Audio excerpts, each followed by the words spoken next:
What's up class 12? Welcome back to the channel. तो in last class we have to discuss about the calculation of interest on capital. But अब बहुत सारे बच्चों का ये question हो सकता है कि sir calculation of interest on capital जो आपने बताया था उसमें आपने बताया था कि इंटरेस्ट ऑन कैपिटल हमेशा ओपनिंग कैपिटल पे कैलकुलेट करा जाता है। बट अगर क्वेश्चन में ओपनिंग कैपिटल गिवन ही नहीं हुआ तो उस केस में हम लोग इंटरेस्ट ऑन कैपिटल कैसे कैलकुलेट करेंगे। कभी कभी ऐसा होता है कि हमारे क्वेश्चंस में ओपनिंग कैपिटल ना देकर के क्लोजिंग कैपिटल गिवन होता है।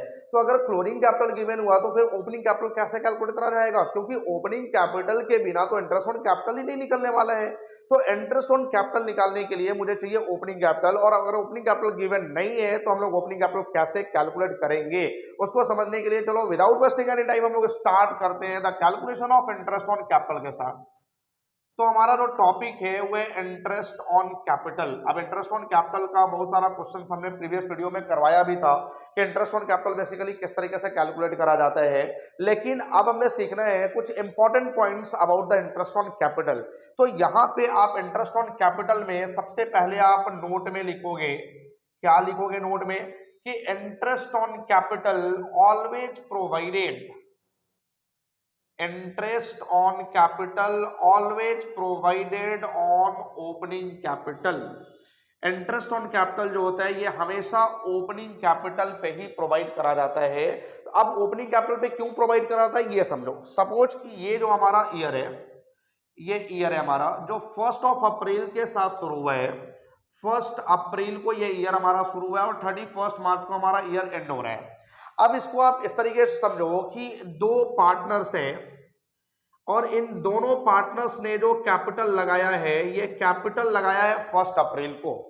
अब 1 अप्रैल को अगर इन्होंने कैपिटल लगाया तो ये कैपिटल इनका यूज हो रहा है 1 अप्रैल टू 31 मार्च, यानी फर्म इनके कैपिटल को अगर 1 अप्रैल टू 31 मार्च यूज करा तो ही उस पर इंटरेस्ट देगा, क्योंकि 1 अप्रैल को अगर इन्होंने कैपिटल नहीं लगाया 31 मार्च को कैपिटल लगाया तो फर्म ने तो इनके कैपिटल को करंट ईयर में यूज ही नहीं करा तो इंटरेस्ट कैसे देगा। अब इसको और आसान से समझो, इसको ऐसे समझो कि अगर आप 1 अप्रैल को अपना पैसा कुछ बैंक में जाके जमा करते हो तो बैंक उस पैसे को यूज करता है और उसके लिए आपको इंटरेस्ट भी पे करता है। तो आपने 1 अप्रैल को वो पैसा बैंक में जमा करा तब ना बैंक आपको इंटरेस्ट पे करा। अगर वो पैसा आपने बैंक में 31 मार्च को इस डेट पे आपने जमा करा होता तो क्या बैंक आपको इंटरेस्ट पे करता? बैंक आपको इंटरेस्ट पे नहीं करता, क्योंकि आपने ईयर एंड में जाकर के बैंक में पैसा जमा करा, बैंक उस पर कोई इंटरेस्ट पे नहीं करेगा करंट ईयर में। तो सिमिलरली अगर किसी पार्टनर्स ने 1 अप्रैल को फर्म में कैपिटल लगाया तो फर्म उसके कैपिटल को इंटरेस्ट देगा। अगर उसने 31 मार्च को लगाया तो फर्म उसके कैपिटल पर इंटरेस्ट नहीं देगा। तो इंटरेस्ट ऑन कैपिटल हमेशा ओपनिंग कैपिटल पे क्यों कैलकुलेट कराता है ये समझ में आ गई बात, क्योंकि अगर ओपनिंग में आप लगाओगे फर्म उसको यूज करेगा तो ही तो इंटरेस्ट देगा। अगर आप एंडिंग में लगाओगे तो फर्म उसको यूज ही नहीं कर पा रहा है, इंटरेस्ट कहां से देगा, ऑब्वियस सी बात है। तो यहां पे interest on capital is always calculated, always provided on opening capital, right. अब उसके बाद बहुत सारे बच्चों का ये क्वेश्चन होता है कि सर अगर ओपनिंग कैपिटल गिवन ही नहीं है तो फिर इंटरेस्ट ऑन कैपिटल कैसे कैलकुलेट करूंगा। तो अगर ओपनिंग कैपिटल गिवन नहीं है तो आप इसके लिए नेक्स्ट नोट देखो, ये नोट, कॉपी और पेन जरूर लेके बैठना, इसको नोट डाउन करते जाना। How to calculate opening capital, how to calculate opening capital, ये हमारा नेक्स्ट क्वेश्चन है कि सर ओपनिंग कैपिटल हम लोग कैलकुलेट कैसे करेंगे। तो देखो सबसे पहले ओपनिंग कैपिटल कैसे कैलकुलेट करना है। ओपनिंग कैपिटल कैलकुलेट करने का आप ये फॉर्मूला यूज कर लेना, opening capital is equal to closing capital plus drawing minus additional capital minus profit, ये फॉर्मूला आप यूज कर लेना। अब यहां पे सवाल ये आता है कि सर ये फॉर्मूला आया कहां से, ये फॉर्मूला डिराइव्ड कहां से हुआ। देखो इसको समझो, मैं बताता हूं। सपोज कि आपने beginning of the year 5 lakh rupees का कैपिटल लगाया, तो ओपनिंग कैपिटल आपने लगा दिया 5 लाख रुपीज का, ये हमारा ओपनिंग कैपिटल हो गया, ये हमारा ओपनिंग कैपिटल हो गया। अब ड्यूरिंग द ईयर आपने कुछ एक्स्ट्रा पैसा और लगा दिया, जैसे आप बैंक में पैसा रखते हो ना, तो आपने बिगिनिंग में जाकर के 1 लाख रुपया रखा और 50,000 रुपीज आपने फिर से जाकर के बैंक में ड्यूरिंग द ईयर जमा कर दिया, तो आपका जो पैसा बैंक में पहले से 1 लाख था वो क्या होगा, इंक्रीज करेगा। तो उसी तरीके से आपने ओपनिंग कैपिटल कितना लगाया फॉर्म में 5 लाख रुपीज का, और ड्यूरिंग द ईयर आपने फिर से 1 लाख रुपीज लगा दिया, 1 लाख रुपये आपने फिर से लगा दिया, तो ये जो 1 लाख रुपये आपने लगाया इसको मैं बोलूंगा एडिशनल कैपिटल। ये हमारा एडिशनल कैपिटल हो गया, क्योंकि ऑलरेडी हमने 5 लाख रुपये लगा रखे हुए हैं, तो जो एक्स्ट्रा पैसा मैं बीच में लगाऊंगा वो तो एडिशनल कैपिटल होगा। तो additional capital total opening capital में ऐड हो जाएगा। क्यों? क्योंकि आपने 5 लाख पहले से लगाया था, 1 लाख और लगा दिया तो ये 6 लाख हो जाएगा, बढ़ जाएगा। उसके बाद आपने कुछ प्रॉफिट भी कमा लिया, 50,000 रुपीज का आपने प्रॉफिट भी कमा लिया, तो भी हमारा कैपिटल क्या होगा? इंक्रीज करेगा ना। अब ये प्रॉफिट को भी मैं इसमें ऐड कर दूंगा, प्रॉफिट के कारण भी हमारा कैपिटल इंक्रीज करता है।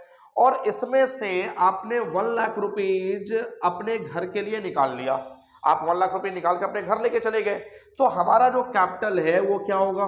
डिक्रीज करेगा। यानी कि जो 1 लाख रुपए हमने निकाला वो हमारा ड्रॉइंग हो गया। तो opening capital plus additional capital plus profit minus drawing. अब फाइनली मुझे ये पता चलेगा, क्या पता चलेगा? देखो 5 लाख रुपए हमने बिगिनिंग में लगाया, 1 लाख रुपए फिर से लगा दिया, 6 लाख का कैपिटल हो गया, 50,000 का हमने प्रॉफिट भी कमा लिया तो 6,50,000 रुपए का हो गया, और 1 लाख रुपए मैं अपने घर भी लेके चला गया। तो अब जो कैपिटल बचा वो मेरे पास कितना बचा? तो वो मेरे पास बचा 5,50,000। तो at the end of the year जो मेरे पास कैपिटल बचा, यही तो क्लोजिंग कैपिटल होता है। ये हमारा क्लोजिंग कैपिटल आ गया। तो क्लोजिंग कैपिटल ये आ गया। किस तरीके से निकाला? ये फॉर्मूला कहां से डिराइव हुआ, समझ में आया? ये ओपनिंग कैपिटल अगर मुझे निकालना हो तो क्लोजिंग कैपिटल में ड्रॉइंग को आप ऐड करो, एडिशनल कैपिटल को आप डिडक्ट करो और प्रॉफिट को डिडक्ट करो। ये हमारा ओपनिंग कैपिटल का है। अब ये क्लोजिंग कैपिटल इस तरीके से निकाल लिया हमने। अब मुझे क्या करना है कि हमारे क्वेश्चन में ये क्लोजिंग कैपिटल गिवन है और मुझे कैलकुलेट करना है ओपनिंग कैपिटल, यानी इसको अब मैं मिटा रहा हूं, ये हमारे क्वेश्चन में गिवन नहीं है। ओपनिंग कैपिटल मुझे निकालना है जबकि क्लोजिंग कैपिटल गिवन है। तो ओपनिंग कैपिटल निकालने के लिए मैं क्या करूंगा, आप यहां पे समझो। ओपनिंग कैपिटल, अब ये जो है हमारे पास 1 लाख और प्लस 50,000, ये दोनों को ऐड करूंगा और 1 लाख रुपए को माइनस कर दूंगा। यही करता हूं मैं, 1,50,000 और माइनस करूंगा यहाँ पे 1 लाख, तो ये कितना हो जाएगा? 50,000। ये हमारे पास 50,000 बचा, इज इक्वल टू हमारे पास जो क्लोजिंग कैपिटल है वो 5,50,000 रुपीज का है। अब अगर मुझे ओपनिंग कैपिटल निकालना है तो ओपनिंग कैपिटल कैसे निकलेगा? 5,50,000 और ये 50,000 इधर आके माइनस में हो जाएगा, तो 550 माइनस 50, ये ओपनिंग कैपिटल हमारा कितना आ गया? 5 लाख। अब ये 5 लाख ही तो हमने ओपनिंग कैपिटल यहाँ पे लिया था। अगर आपने ध्यान नहीं दिया तो आप वीडियो को रिवर्स करो और देखो, यहाँ पे हमने ओपनिंग कैपिटल 5 लाख लिया था। तो इस तरीके से मेरा ओपनिंग कैपिटल निकल गया। अब ओपनिंग कैपिटल कैसे निकला ये आपने समझ लिया अच्छे से कि ओपनिंग कैपिटल निकालने के लिए मुझे क्या करना है। ओपनिंग कैपिटल निकालने के लिए क्लोजिंग कैपिटल में ड्रॉइंग को ऐड करना है, एडिशनल कैपिटल को डिडक्ट करना है और प्रॉफिट को भी डिडक्ट करना है, निकल जाएगा हमारा ओपनिंग कैपिटल। अगर क्लोजिंग कैपिटल गिवन होगा क्वेश्चन में पहले से तो यहां से क्या हुआ, इस वाले फॉर्मूला से हमने ये फॉर्मूला डिराइव कर लिया, इस वाले फॉर्मूला से हमने ये फॉर्मूला डिराइव कर लिया ओपनिंग कैपिटल का। समझ में आ गई बात? तो इस तरीके से मुझे निकालना है ओपनिंग कैपिटल। आई होप कि ओपनिंग कैपिटल आपका पूरा का पूरा क्लियर हो गया। अब उसके बाद आप मैक्सिमम क्वेश्चन अपने बुक्स का सॉल्व करो, इजी वे में सॉल्व हो जाएगा, किसी भी तरह का कोई प्रॉब्लम नहीं आएगा। अब जो नेक्स्ट टॉपिक हमने देखना है वो कुछ छोटे छोटे कैलकुलेशन से, जैसे कैलकुलेशन ऑफ सैलरी या फिर कैलकुलेशन ऑफ रिजर्व, ये सारे कुछ हमने देखने हैं। तो आप इसका जल्दी से स्क्रीनशॉट लो, मैं आया बस 2 सेकंड में नेक्स्ट टॉपिक के साथ। चलो, तो नेक्स्ट टॉपिक जो हमने सीखना है वो है calculation of salary. Calculation of salary. अब जो सैलरी का कैलकुलेशन होगा उसके पहले मुझे ये बताना है कि सैलरी जो आपके क्वेश्चंस में गिवन होगा या आपके बुक्स में जितने भी क्वेश्चंस उसमें जो सैलरी गिवन होगा वो 4 अलग अलग फॉर्म में गिवन हो सकता है। किस किस फॉर्म में गिवन हो सकता है सैलरी? तो सबसे पहले ये गिवन होगा पर मंथ, ये इस तरीके से लिखा हुआ रहेगा पर मंथ। पर मंथ का मतलब ये PM इस तरीके से लिखा हुआ मिल जाएगा, या फिर ये होता है पर क्वार्टर, पर क्वार्टर जो कि PQ, ये इस फॉर्म में लिखा हुआ मिल जाएगा। या फिर ये हो सकता है पर हाफ ईयर, पर हाफ ईयर जो कि PHY, ये इस फॉर्म में लिखा हुआ मिल जाएगा। या फिर ये होता है एनुअल, एनुअल जो कि पर एनम में लिखा हुआ मिल जाएगा। ये चार फॉर्म में सैलरी गिवन हो सकती है। तो अभी चारों फॉर्म में सैलरी को कैलकुलेट कैसे करा जाएगा। अब सपोज कि अगर सैलरी जो गिवन है वो पर मंथ में गिवन है 10,000 पर मंथ, तो यहाँ पे 10,000 मल्टीप्लाइड बाई 12 यानी टोटल जो सैलरी आ जाएगा वो 120 आ जाएगा। पर मंथ का मतलब हर महीने 10,000 का सैलरी मिल रहा है। अब हर महीने अगर 10,000 का सैलरी मिल रहा है तो पूरे एक साल में उसको 1,20,000 का सैलरी मिलेगा मल्टीप्लाइड बाई 12। अगर सैलरी पर क्वार्टर में गिवन होगा, अगर सैलरी पर क्वार्टर में गिवन होगा तो पर क्वार्टर का मतलब क्या होता है, पर क्वार्टर का मतलब होता है 1/4। 1/4 का मतलब क्या हुआ, अगर 12 मंथ्स को मैं डिवाइड करूं 1/4 से तो आएगा हमारा 3 मंथ्स, यानी कि यहाँ जो सैलरी मिल रहा है वो पर 3 मंथ्स में मिल रहा है।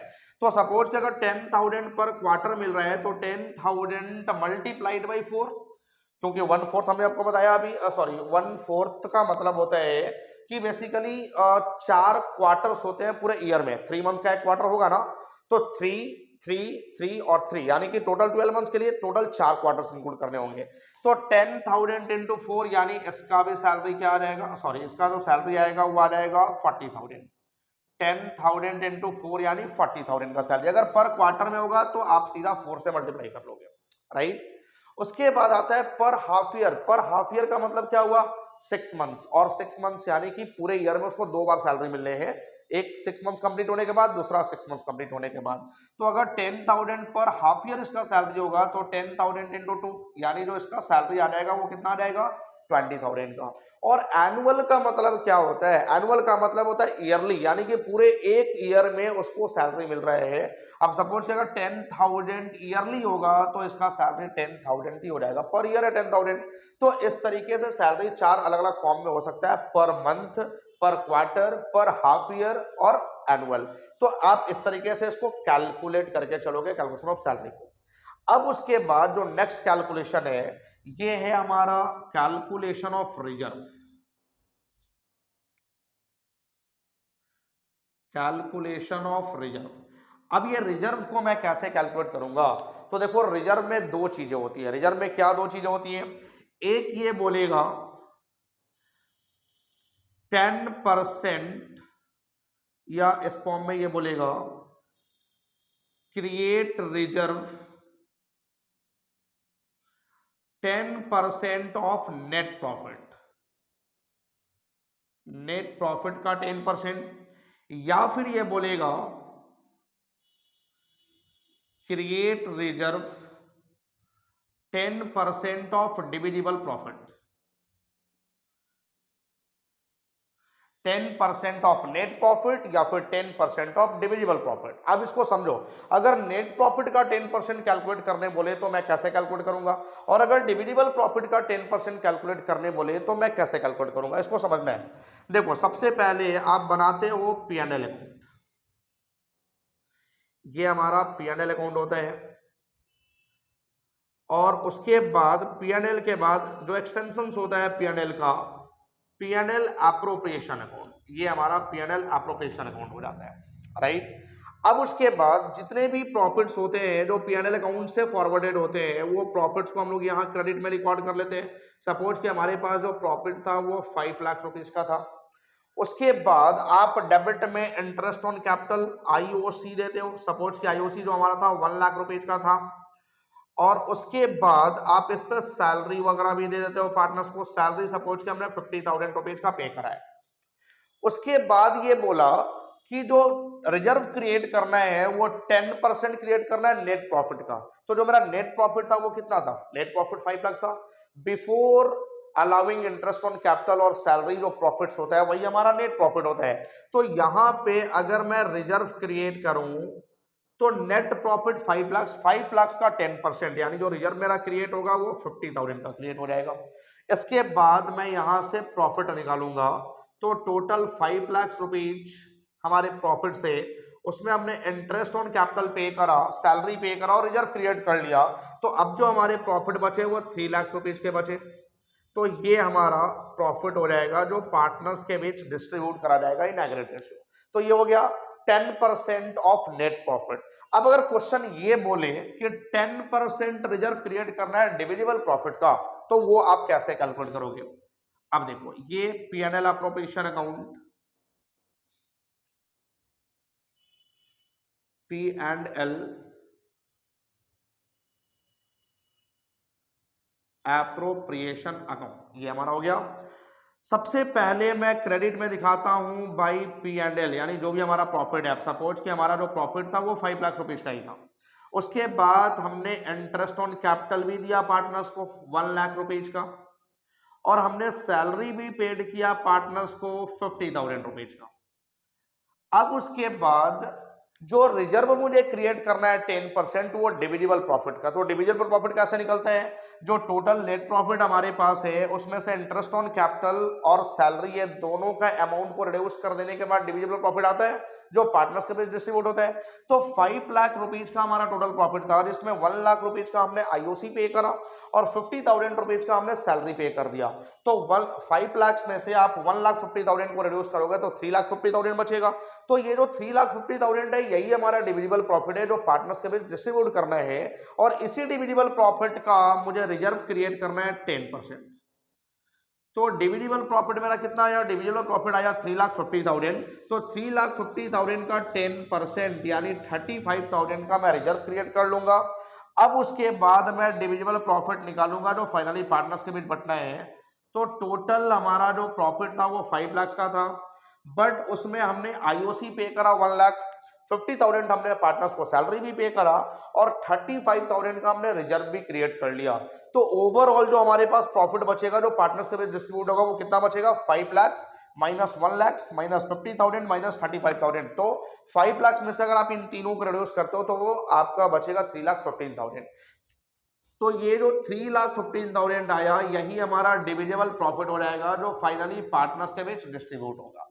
तो इस तरीके से क्रिएट करना है रिजर्व।